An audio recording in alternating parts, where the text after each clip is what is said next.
Today's topic is Israel and Lebanon, sworn animosity or lost friendship, and Achiad Kalman is going to introduce himself and discuss this with you. So without further ado, please take it away. Hey everyone, thank you so much for coming. I'm Achiad, I'm Israeli, and I'm studying right here in the US at St. Lawrence University. I'm the founder and president of SSI here on campus. And I would like to talk to you today about Israel and Lebanon, two countries that we all know that they are basically enemy countries that had multiple wars and a very difficult history. And I'd like to show you another side of Lebanon's history and Lebanon's history in connection with Israel that not everyone might know. So let me begin by some context. So Lebanon is basically a very small country. It has only 4.3 million people, and its borders basically Syria, Israel, and the Mediterranean Sea. For reference, Israel is the size of New Jersey, and Lebanon is actually 3 times smaller than Israel. So it's actually very, very small. Lebanon became independent at November 22, 1943. It took it from France. And Lebanon is basically very diverse religiously. There are many, many groups, Christians, Muslims, Druze, even a little bit of Jews. Most of them came to Israel, but some stayed. Because of that, there are basically many political parties in Lebanon, to a really crazy amount. And this is actually a small video. It's from AJ Plus, and they explain a little bit about the political system in the country.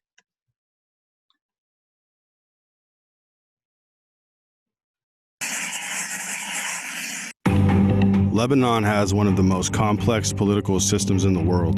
The tiny country is made up of 18 different sects, and its political system is designed to give nearly all of them a say.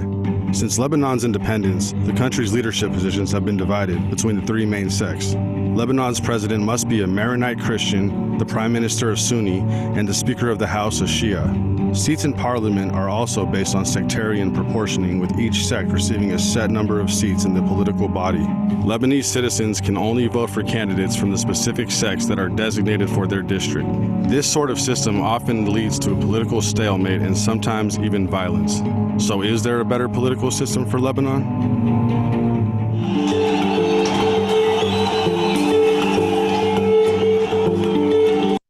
Yeah, so basically, as you saw, the president has to be Christian, the prime minister has to be Sunni, and that basically provides, and that basically actually escalates the situation even more and makes everything very stressful in Lebanon.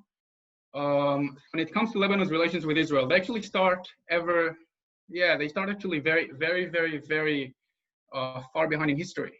If you look at the Bible, Lebanon is being mentioned there multiple times, and the Lebanese, the Phoenicians, they actually gave cedar trees to King Solomon for him to build a temple.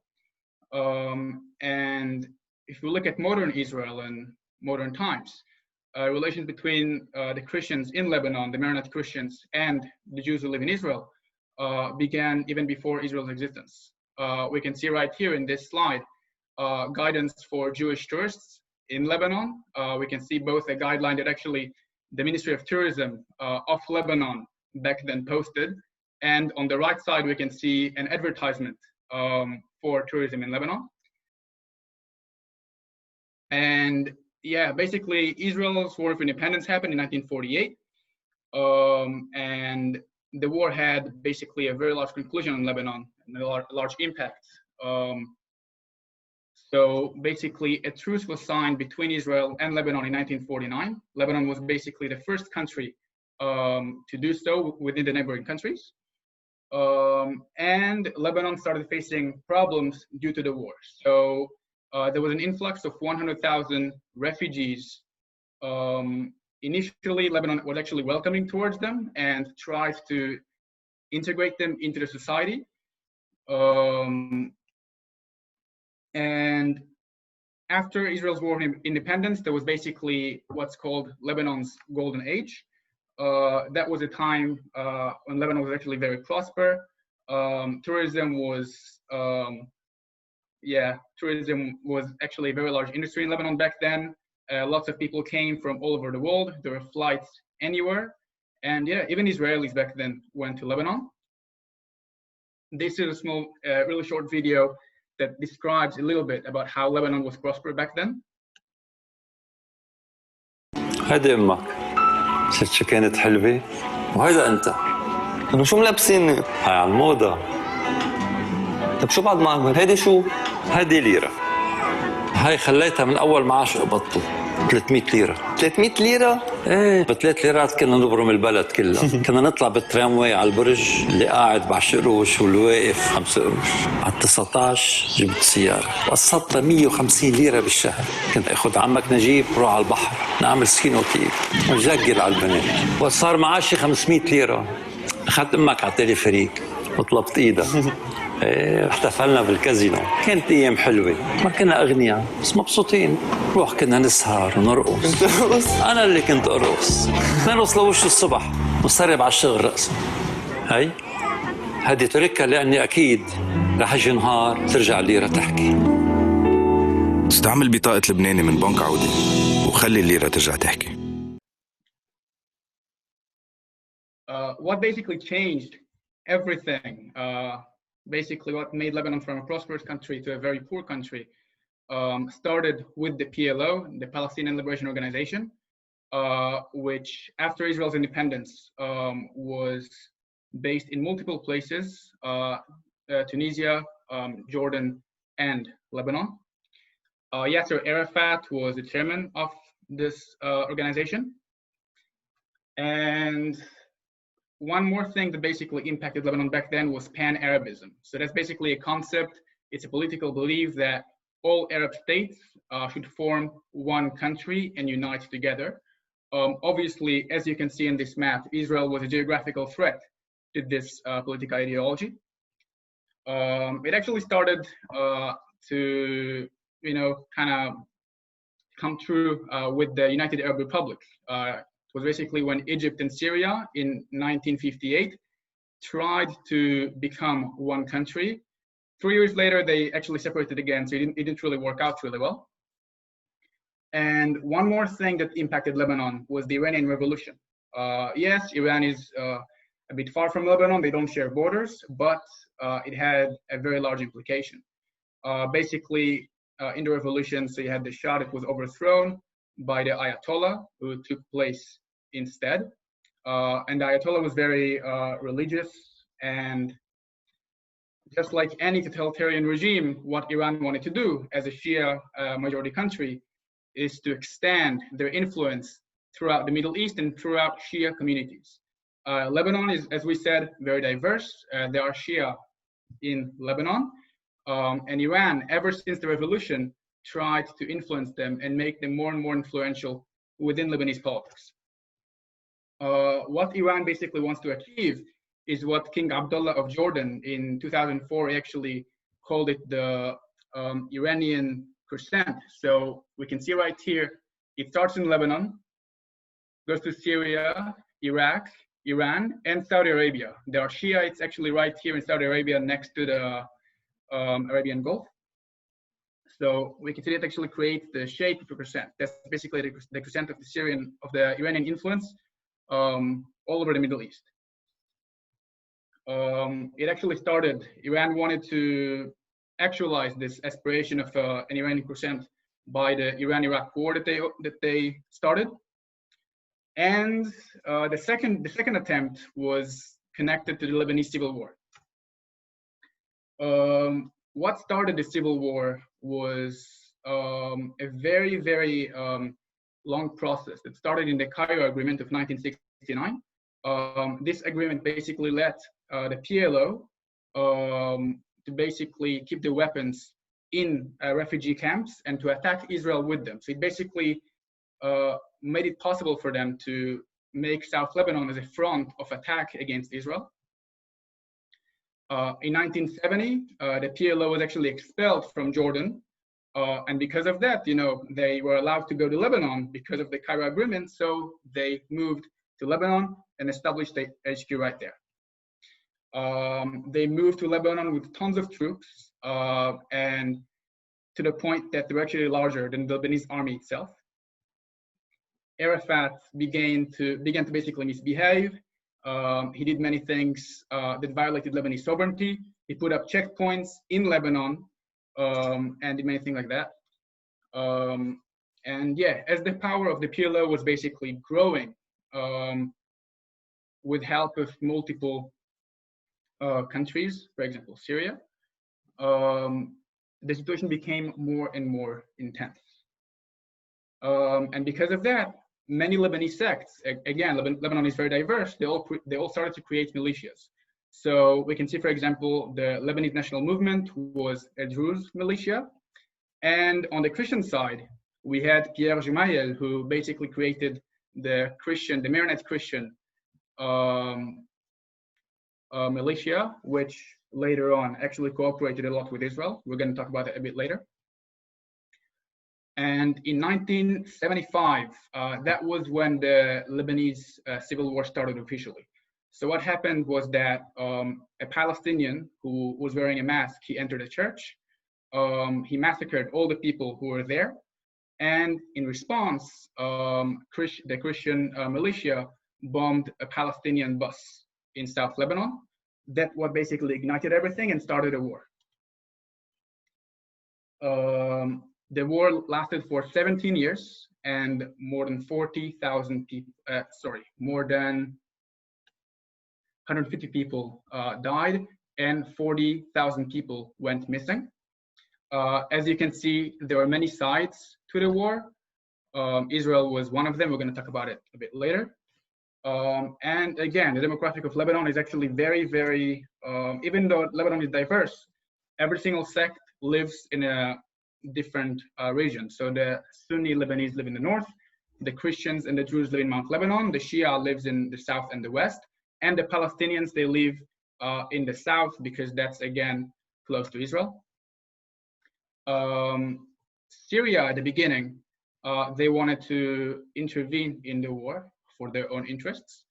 And what they want to do, they basically, at the beginning, saw the Palestinians and their strength in Lebanon as a threat because Syria wanted to be the strongest body in Lebanon. So they wanted to limit the Palestinians. The Christians obviously welcomed that, and the Palestinians did not. But in 1976, it all basically changed when Syria understood that it's going to be much easier for them to gain control using the Palestinians. And for that reason, Hafez al-Assad, who was the Syrian president back then, he decided to formally support the Palestinians with weaponry. So we can see right here that in the Civil War in 1976, we had the purple side controlled by the Christian militias, and we had the two greens controlled by either the Palestinians or the Syrians. Now, we should view both shades of green as the same because the Palestinians received weaponry from the Syrians and were basically controlled by them to an extent.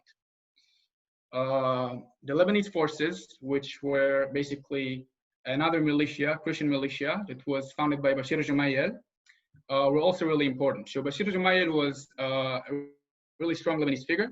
He was the son of Pierre Gemayel, who created the first Christian militia, which was the Katayeb.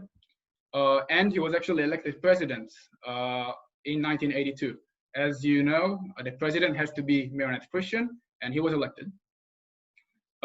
He was actually the one who made the relations between Lebanon and Israel, between the Christians in Lebanon and Israel, a lot stronger. The way those relations actually started during the war is that Lebanese Christians that were threatened by the Palestinians and by the Syrians, they went to Cyprus, to Nicosia, they went to the Israeli embassy, and they knocked on the doors of the embassy asking for support. The Israelis didn't know what to do, but then they later on decided that they would like to help the Christians, and that's why they started to provide them with weaponry. So Israel invaded Lebanon twice. The first time was in 1978 for a brief period, and the second one was in 1982. that continued basically almost 20 years. They did that because they first of all received threats from the PLO, who bombed and attacked Israel. They wanted to, as I said, help the Christians. They wanted to aid Bashir Gemayel and to basically make him president to an extent. They wanted to obviously protect their northern border, and they wanted to prevent Syrian dominance within Lebanon because Syria is a really strong enemy of Israel. So here is a map of the Israeli invasion. It started in Tyre, which is a really small town in the south of Lebanon, and continued until the capital, Beirut. In 1982, Israel also basically established a security zone, which it controlled fully. In the security zone right next to the border, both Christians and Shia Lebanese live, and also Palestinians live there as well. What they wanted to do basically is to create a buffer zone between the rest of Lebanon and of Israel. So it's going to be a lot more difficult for Palestinians to attack Israel from there. Unfortunately, Bashir Gemayel, who was elected president and was a really close friend of Israel, was assassinated by the Syrians. The party, it's the Syrian Social Nationalist Party. And I mean, you can see their flag and what it resembles, what it's really close to, basically, the Nazi flag. So after Bashir Gemayel was assassinated, Amin Gemayel, who was his brother, wanted to formally establish relations with Israel. So he signed a peace treaty in May 17, 1983, but the agreement was canceled because of pressure from Arab countries, and of course, Syrians and Palestinians as well. So think of that. Basically what happened is that Christians who, they have the presidency and they're really strong, they received support from Israel, and the Shiites, they wanted to respond in a way. So they thought of how to respond. And the way they responded was with creating Hezbollah, which is a militia, which of course is supported by Iran. It's part of the effort of Iran, again, to fulfill their Iranian percent. Their structure is as follows. So we have Hassan Nasrallah. He's the current Secretary General of Hezbollah. He's the chief of their political wing and their military wing as well. We did not know where he is. He basically almost never appears publicly. People believe that he might be in a suburb of Beirut where lots of Shia people live. It's called the Dahi. The ideologies of Hezbollah are, as you see, very anti-West, very anti-Israel, very anti-Zionist, very anti-Semitic as well. And you can see that that Hezbollah has seats in the Lebanese parliament. We're going to talk about it a bit later. So when it comes to the tactics of Hezbollah, so of course they kidnap soldiers, as happened in 2006. They launch rockets, also as happened in 2006. They initiate suicide bombings. They actually bombed the American embassy in Lebanon during the war. And they do guerrilla warfare, just like any other Lebanese militia, but a bit more extreme. So the way Hezbollah is funded is through Iran and through Syria. And back then during the war, Syria wanted to support Hezbollah, not because they supported them with the ideology, but because it was for them another way to strengthen their influence in Lebanon. It was more of a political choice rather than an ideology. In addition, Hezbollah makes their money through many, many ways, including drug smuggling from various countries, as you can see in this map. So the way Hezbollah was involved in the civil war was, it included a lot of bombing. So we can see here suicide, bombing, car bombing, hijacking, murder of diplomats, another murder. So yeah, you can see here tons of bombing. Actually, yeah, until now, pretty much. And yeah, Hezbollah has multiple goals. What they want to do is, of course, liberate Jerusalem and liberate Palestine. all of it. So whatever is considered currently Israel, they want to have it as Palestine. And what they also want to do is to create basically a state within a state in Lebanon, to basically make Lebanese services such as telecommunication, education, security, or anything like that, make it really bad, and then offer their Shia people a better alternative. So what they would basically do is, if a Lebanese minister, if a Hezbollah minister would be, for example, the Minister of Communication, what they would do is they would make communication in Lebanon really, really bad. All the cellular networks would be like really bad. And then what Hezbollah would do is they would create their own network that the government doesn't even have an access to, and they would give it only to their own members and their own supporters. The Civil War ended after a lot of bloodshed in 1989. It was agreed in the Taif Agreement. Taif is a really small city in Saudi Arabia next to Mecca. And in this agreement, there was basically an agreement that, first of all, Lebanon and Syria, which were kind of enemies back then, would establish better relations. And yeah, a lot of things changed within the parliament as well. And one really important thing was that every single militia in Lebanon, which is not the Lebanese army, has to be demilitarized. The thing is, there is only one militia that didn't have to demilitarize, and that's Hezbollah. The reason why they did not demilitarize is because, according to the agreement, Hezbollah was not a Lebanese militia, but a militia that is supposed to basically attack Israel. So according to the agreement, they were like, okay, Hezbollah has another task, which is liberating Palestine, and that's why we're not going to demilitarize them. So again, Lebanon and Syria, after the agreement, they signed a treaty of brotherhood. But again, you know, during this time, Syria was still present in Lebanon. They still occupied Lebanon. Israel was present as well. As you see, Syria is still here, occupying the east of Lebanon, and Israel as well, they exist in the south. But in the 24th of May 2000, Israel withdrew from Lebanon. It was a decision of Prime Minister Ehud Barak, who actually promised it in the election campaign. And you know, it was also due to a lot of pressure, both from Israel, because many soldiers who were back then in Lebanon died, and from many countries who were not okay with Israel controlling some parts of Lebanon. Now, after the Israeli withdrawal from Lebanon, Hezbollah basically started to exert more and more power in South Lebanon and became very, very, very popular and strong. Now, if we look at the representation of Hezbollah in the world and who considers Hezbollah as a terror organization and who doesn't, we can see that the EU made a really special distinction. So what the EU did, because Hezbollah is basically a party and a militia, they made a distinction between the political party of Hezbollah and the militia of Hezbollah, and they only recognize the militia as a terrorist organization. Now, this division doesn't exist in Hezbollah. This division of wings exists in theory, but in practice, Hassan Nasrallah is the head of both, and it's one organization. So yeah, the EU is basically, in general, the only body that does this kind of distinction.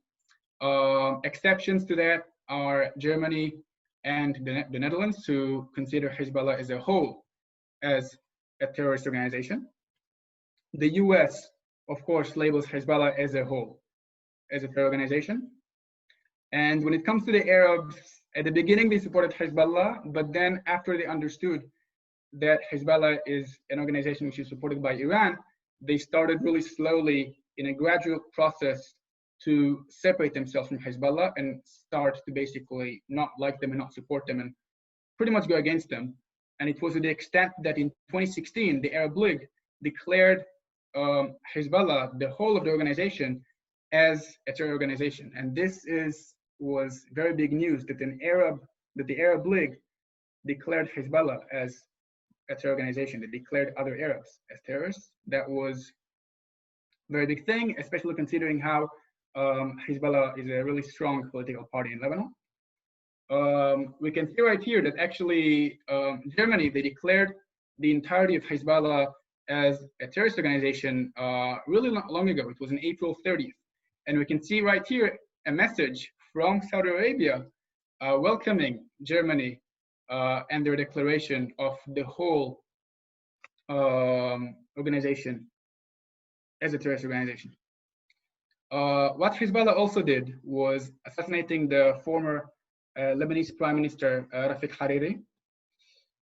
He was basically a prime minister who really tried to build up Lebanon after the war. But of course, he's Sunni and not Shia, and that's why they killed him. So yeah, from the playground to the parliament, basically Hezbollah has 13 seats in the Lebanese parliament, and they are the heads of the March 8th alliance, which is a Shia alliance, pro-Syrian alliance. And the benefits of supporting the party is, as I said, you get financial support, you get jobs, security, education, healthcare, etc. So yeah, what Hezbollah basically did is providing alternatives to services that the Lebanese government didn't really do well. And that's how they gained even more and more support. It's basically a state within a state. The Syrian occupation ended in 2005. So 5 years after Israel withdrew, Syria withdrew as well. It's actually called the Withdrew Revolution. And you can see right here in those images, many Lebanese Christians going to the streets, celebrating the Syrian withdrawal. In 2006, the Second Lebanon War happened between Israel and Lebanon. In Lebanon, they call it the July War because it happened in July and August. It started after Hezbollah kidnapped 2 Israeli soldiers. Israel decided to react, and hence a war started. We can see right here in this map where Israel targeted and where Hezbollah targeted in Israel. And these are the casualties. So in Lebanon, there is no distinction between the Hezbollah terrorists and the civilians. That's why the numbers are very, very high. When it comes to Israel, it's 43 dead, 33 seriously wounded, and many other wounded as well. And then after the war, from 2008, 2011, Hezbollah basically started to become even stronger in the Lebanese government. And yeah, they made ministries a lot worse, and again, provided alternative services. Now, the Christians obviously did not really like that. And this is actually a really special video from Sami Gemayel, who is actually the niece of Bashir Gemayel. And he right here talks against Hezbollah and against them attacking Israel.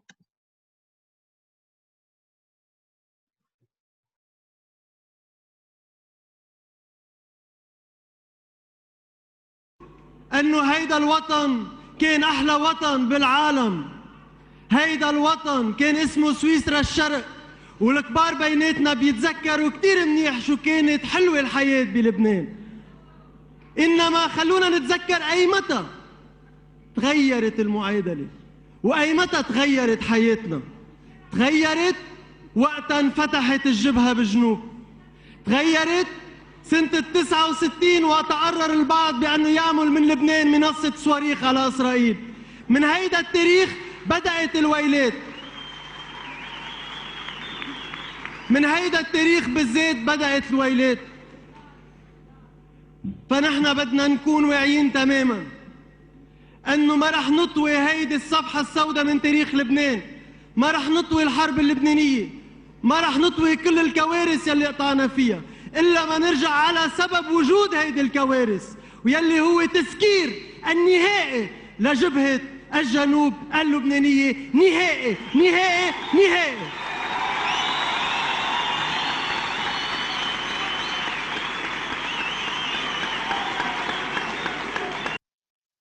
So as you can see, you have a very strong Lebanese politician, a Maronite Christian politician, speaking publicly against Hezbollah, or back then the Palestinians attacking Israel, and explaining how Lebanon was really prosperous back then, but all the problems of Lebanon started because there was a front against Israel that was opened.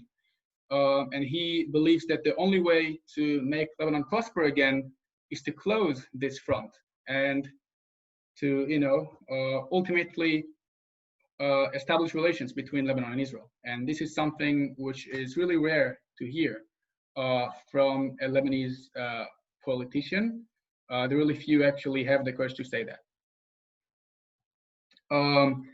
When it comes to Hezbollah and their involvement in Syria, because of the civil war, of course, they are pro-Iranian, they're Shia.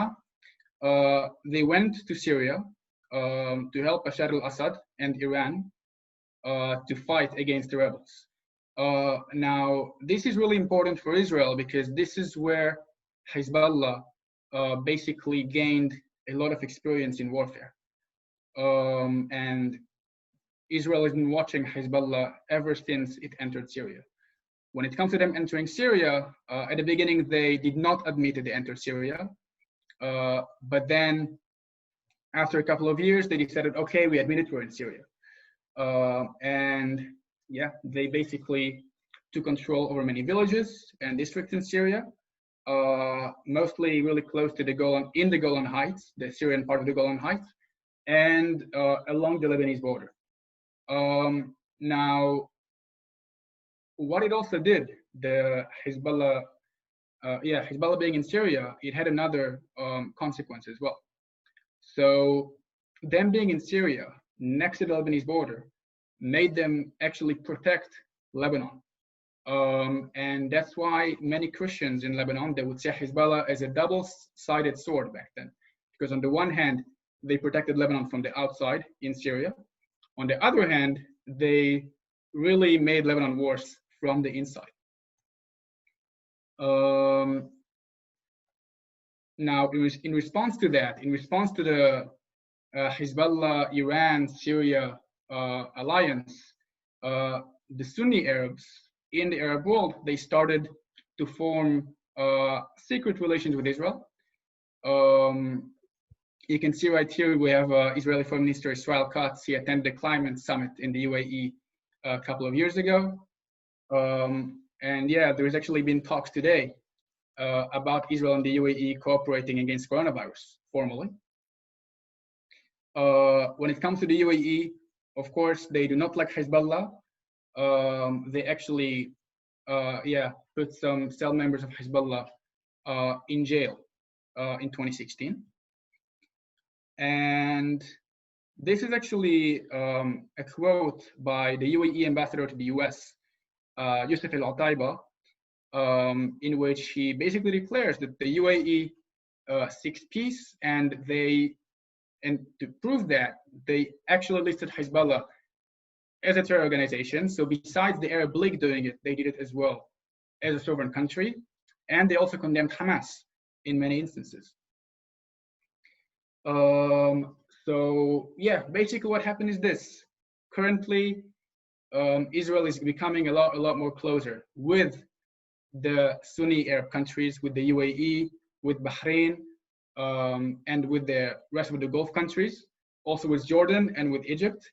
And the connection that was back then between Israel and Lebanon basically faded away because currently Lebanon is being controlled by Hezbollah and by Shiite forces that are aligned against Israel. So a country that was back then a really close friend of Israel in many ways became a very strong enemy. And many believe currently that Lebanon is the last country to sign, that is likely to sign a peace treaty with Israel. I would like to hear later on what you think about that. Now, when we look at where we go ahead, right now we have Hezbollah. They are in Lebanon, they're really strong. They have tons of experience in warfare. They get tons of weaponry from Iran and from Syria. So looking forward, what's going to happen? Would a third war happen?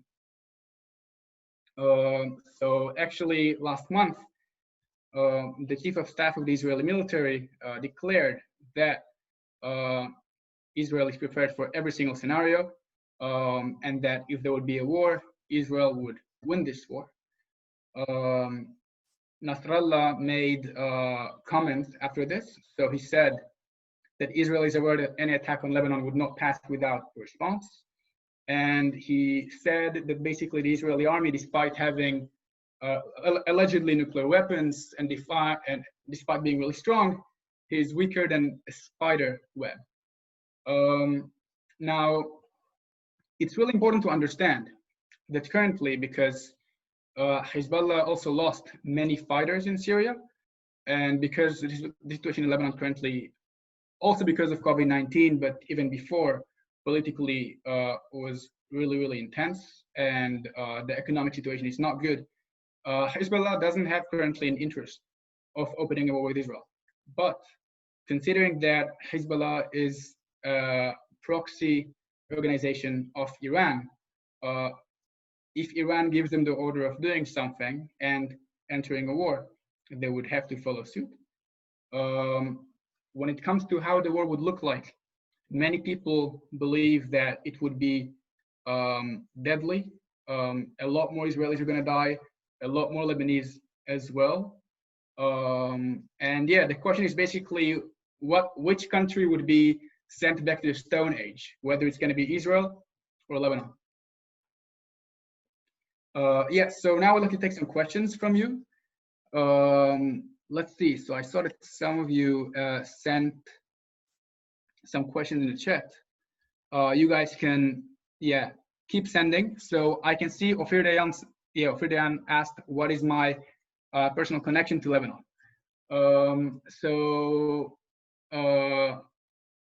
I actually went to high school in the Netherlands. I went to an international school, and my best friend there was a Lebanese Christian who is actually watching this webinar right now. And yeah, that was when I became really interested in Lebanon. And that's when I basically also decided to take Arabic classes. So I speak Arabic right now in a Lebanese dialect. And yeah, that's how I became really interested in this topic and started to research more and more about Lebanon.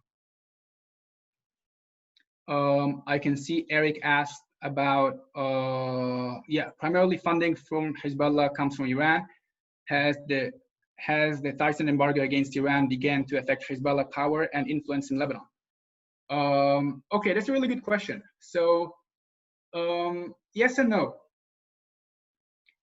So basically, back then, before the Iranian nuclear deal, when Iran was sanctioned heavily by the international community, they still supported Hezbollah in a more limited extent. Now, after the deal, after Obama signed the deal, Iran had a lot more money, so they supported Hezbollah a lot more and helped them becoming basically a medium-sized army and not an organization. It's really, Hezbollah is currently, yes, they are a terror organization, but when it comes to their strength and power, they are a military. Don't get it wrong, they are really strong. They have precision missiles. They have really strong weaponry. Of course, Israel is stronger, but still. Now, when it comes to the current embargo, yes. So after Trump canceled the deal and put another embargo on Iran, they started to support Hezbollah less militarily. And yeah, currently, actually, Hezbollah is in a financial crisis. But this is likely to be resolved in the future because the EU seems to try and make loopholes for the sanctions and try to make trade with Iran regardless. So many believe that once that would happen, once that would actually realize, then Iran would support Hezbollah more and more. But again, even COVID-19 could have implication on that. You know, we don't know yet the extent of how the Iranian economy reacted to the virus and what is the influence and what is the consequences of the virus on the economies of basically every single country in the Middle East.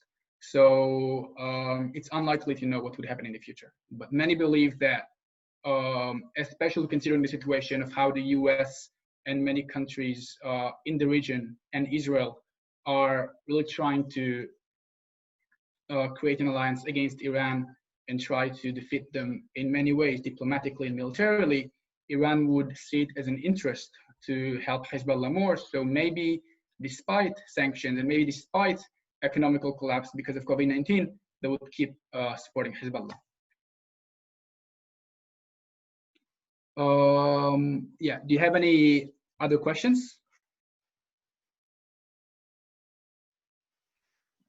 Let's see, so Sean mentioned, okay, Sean asked that, you mentioned that there are a lot of reasons for Hezbollah's constituents to vote for them and support them, as Hezbollah takes more power in the government and ministries led by Hezbollah begin to fail and weaken. Why does support among constituents generally continue?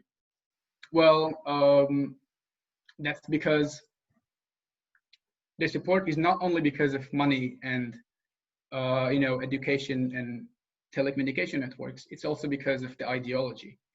And a lot of those people support Hezbollah's ideology. They support their war against Israel. They see it as a holy war, and that's why they would keep supporting them regardless of what would happen financially to Hezbollah. Shosh asked, is it possible that young people in Lebanon will rise up in a revolt against Hezbollah? Okay, so that actually happened to an extent this year. So there was a mass protest in Lebanon against the government and against basically all ministries, all portions of the Lebanese government. And you could actually see in those protests that some Lebanese went to the street and shouted, all politicians are corrupt, and also Hezbollah is corrupt as well. And they also shouted, Hezbollah is a terrorist group and things like that. So yes, there is resistance against Hezbollah in Lebanon to an extent. But again, Hezbollah is more powerful than the Lebanese army.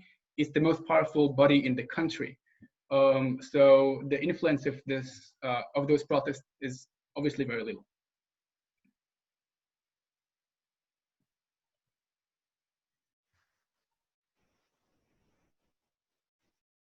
Do you have any other questions?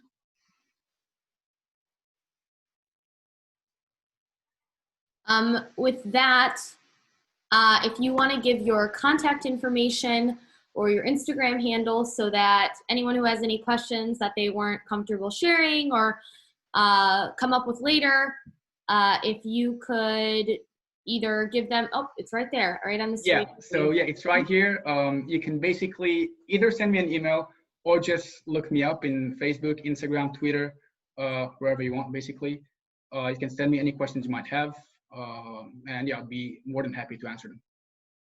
Well, Achiad, thank you so much for your presentation. Very informative, and thank you for answering all of the questions.